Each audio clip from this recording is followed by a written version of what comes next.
रुड़की में आज भारतीय जनता पार्टी द्वारा विजय संकल्प रैली का आयोजन रुड़की में किया गया।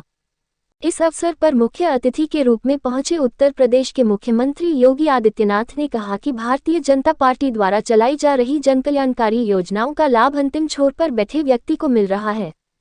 उन्होंने कहा कि विपक्षी पार्टियों ने जहां राम मंदिर का विरोध किया, वहीं भारतीय जनता पार्टी ने राम मंदिर बनाकर पूरे विश्व में हिंदुत्व को अग्रसर किया है। योगी आदित्यनाथ ने कहा कि धर्म की रक्षा के लिए, अपने मंदिरों की सुरक्षा के लिए हम सभी को भारतीय जनता पार्टी के पक्ष में मतदान करना चाहिए। लोकसभा हरिद्वार प्रत्याशी त्रिवेंद्र सिंह रावत ने कहा कि आज योगी जी को देखने के लिए अपार संख्या में भारतीय जनता पार्टी के समर्थक पहुंच रहे हैं, क्योंकि उन्हें पता है उन सबका केंद्र में प्रतिनिधित्व योगी जी कर रहे हैं, प्रधानमंत्री नरेंद्र मोदी जी कर रहे हैं। इस अवसर पर हरिद्वार सांसद डॉक्टर रमेश पोखरियाल निशंक ने कहा कि आने वाले चुनाव में विपक्षियों को प्रत्याशी नहीं मिल रहे हैं।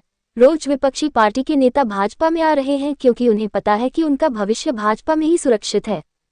सांसद कल्पना सैनी ने डबल इंजन सरकार द्वारा प्रदेश में जो विकास कार्य किए गए हैं उसके बारे में विस्तार से बताया और लोकसभा चुनाव में भाजपा के पक्ष में मतदान करने की अपील की।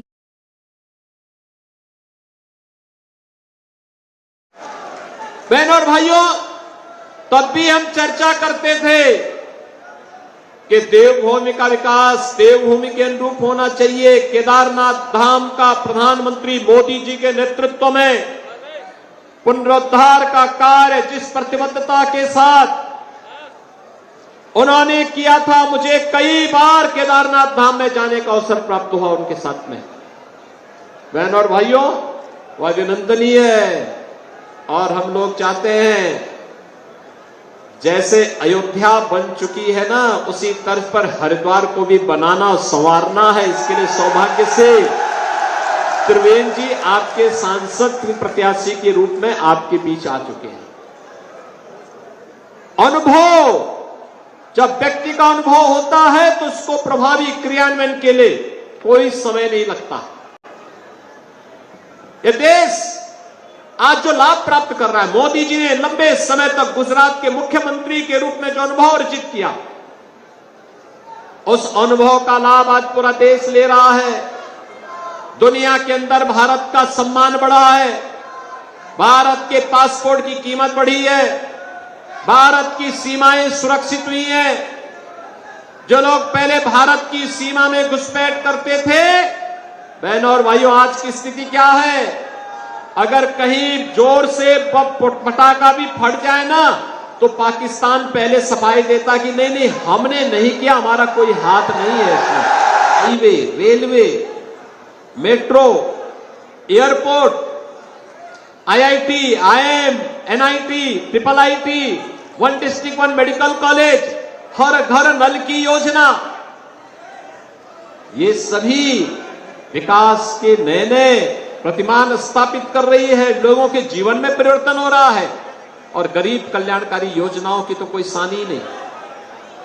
बहनों और भाइयों, 80 करोड़ लोग देश में पिछले 4 वर्ष से फ्री में राशन की सुविधा का लाभ प्राप्त कर रहे हैं और आज ही प्रधानमंत्री जी ने भारतीय जनता पार्टी का संकल्प पत्र जारी किया है।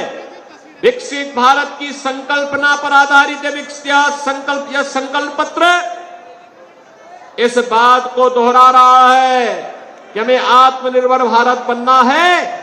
80 करोड़ लोगों को अगले 5 वर्ष तक फ्री में राशन की सुविधा का लाभ देने के लिए भारतीय जनता पार्टी प्रतिबद्ध है। पहले लोगों को इस बारे में चिंता होती थी कि क्या होगा, कैसे सुधरेगा यूपी।